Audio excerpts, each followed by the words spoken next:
Bonjour et bienvenue. Le conte d'aujourd'hui s'intitule Le soldat et la femme fantôme. C'est un conte chinois.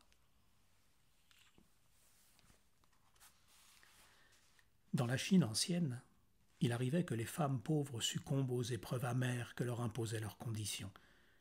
Elles étaient de l'aube à la nuit, accablées de travail, houspillées par leur belle-mère, nourries de restes au coin du feu et si distraitement aimées de leurs époux qu'elles perdaient toute espérance et se pendaient, parfois, à la poutre maîtresse de leur maison. Or ces mortes, à peine entrées dans l'au-delà, découvraient qu'elles ne pouvaient trouver le chemin d'une nouvelle vie avant d'avoir persuadé quelque autre infortuné de prendre leur place dans les brumes fantomatiques où elles erraient. Elles hantaient donc les villages et poussaient les plus fragiles et les plus malheureuses des vivantes à se pendre comme elles. Il advint qu'un soldat nommé Chan apprit comment ces fantômes s'y prenaient pour ôter à leurs victimes tout désir de vivre. Ce fut un soir de voyage où il parvint fourbu dans un hameau bourbeux. Il avait chevauché tout le jour, le dos courbé sous une pluie battante, et avait perdu la route de Tsinan-Fu, où il devait rejoindre sa troupe. Cognant aux portes closes des masures, que de faibles lanternes éclairaient encore, il demanda l'hospitalité pour la nuit. Les gens lui répondirent par les croisées entrebâillées qu'ils étaient trop pauvres pour l'héberger dignement et lui indiquèrent un vieux temple tout proche où il pourrait passer la nuit à l'abri des averses. Il s'y rendit, tirant son cheval par la bride et pestant contre ces obscurs paysans qui l'accueillaient si mal. Comme il sortait du hameau, la pluie cessa. La lune apparut, entre deux nuages, éclaira un toit de pagode et des statues à moitié ruinées au bout du sentier détrempé.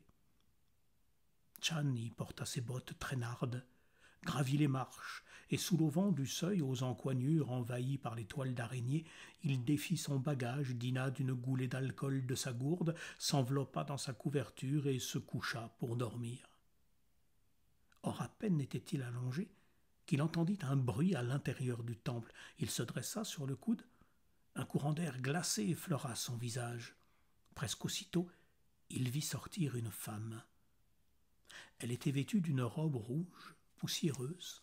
Sa figure était si pâle qu'elle semblait fardée de farine, et ses cheveux tombaient en mèches maigres sur ses joues. Elle resta un moment à l'affût sur le seuil, comme si elle craignait quelque présence. Chan, retenant son souffle dans le coin d'ombre où il était, l'observa. Il la vit retirer une longue corde de sa manche et s'éloigner d'un pas léger. Il se dit alors qu'il venait de rencontrer pour la première fois de sa vie le fantôme d'une pendue. Il était d'esprit hardi et fort curieux. Il se dressa d'un bond silencieux et la suivit. Elle s'enfuit droit au hameau, traînant sa corde, se glissa dans la cour d'une maison par une brèche de palissade et disparut. Chan entra derrière elle. Par une seule des trois fenêtres de la demeure filtrait de la lumière. Il s'en approcha sans bruit, risqua un œil entre les volets mal joints et vit une jeune femme assise sur son lit. Devant elle était un berceau où dormait un nourrisson. Elle le contemplait en pleurant, un mouchoir sur sa bouche. Elle resta un moment ainsi prostrée, puis tout à coup frissonna et leva la tête vers le plafond de sa chambre. Chan fit de même. Il aperçut, perchée sur la poutre, la femme fantôme qui l'avait suivi. Cette abominable créature, les yeux luisants, regardait fixement la malheureuse. La jeune mère se détourna sans paraître la voir, courba le dos et dit comme pour elle seule « La mort est préférable à la vie qui m'est faite. C'est la plus pure des vérités, mais que deviendra mon enfant si je l'abandonne ?» Elle redoubla de sanglots, leva à nouveau la tête. Le fantôme se pencha au travers de la poutre et lui tendit un bout de sa corde en souriant horriblement. La pauvre femme sembla résister à grand-peine à cet appel, revint à son enfant, caressa son front. Alors l'autre, pâle et ricanante, enroula la corde autour de son propre cou et des deux poings la serra, le visage illuminé par une effrayante extase.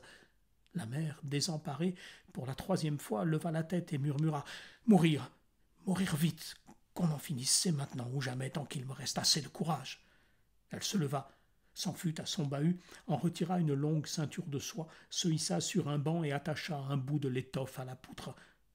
À cet instant, l'enfant s'éveilla et se mit à pleurer. Elle hésita, puis s'en fut le prendre dans ses bras, le berça un moment.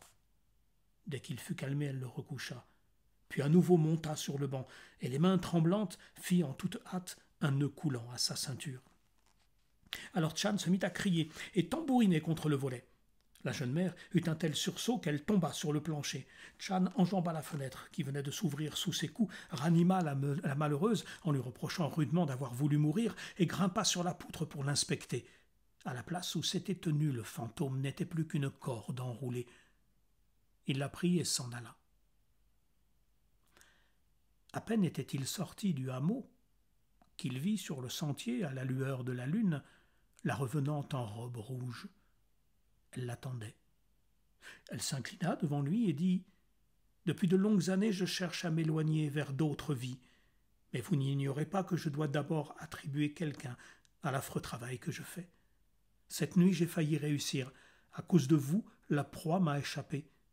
Qu'importe, je ne vous en tiendrai pas rigueur si vous me rendez la corde que j'ai oubliée sur la poutre et que vous avez certainement trouvée. » Chan la sortit de sa poche, la brandit, l'enroula d'un geste vif autour de son poignet et lui répondit en riant « Je la garde. Si je vous la rendais, quelques femmes bientôt se pendraient au hameau. Fuyez donc avant que je ne vous étrille. » La femme fantôme se mit à gronder comme un fauve. Son regard se teinta de rouge et ses lèvres se retroussèrent sur des crocs de carnassier. Chang recula. Elle se jeta sur lui. Il esquiva son assaut, lança pieds et poings. Le combat dura, grinçant, échevelé, jusqu'au premier chant du coq.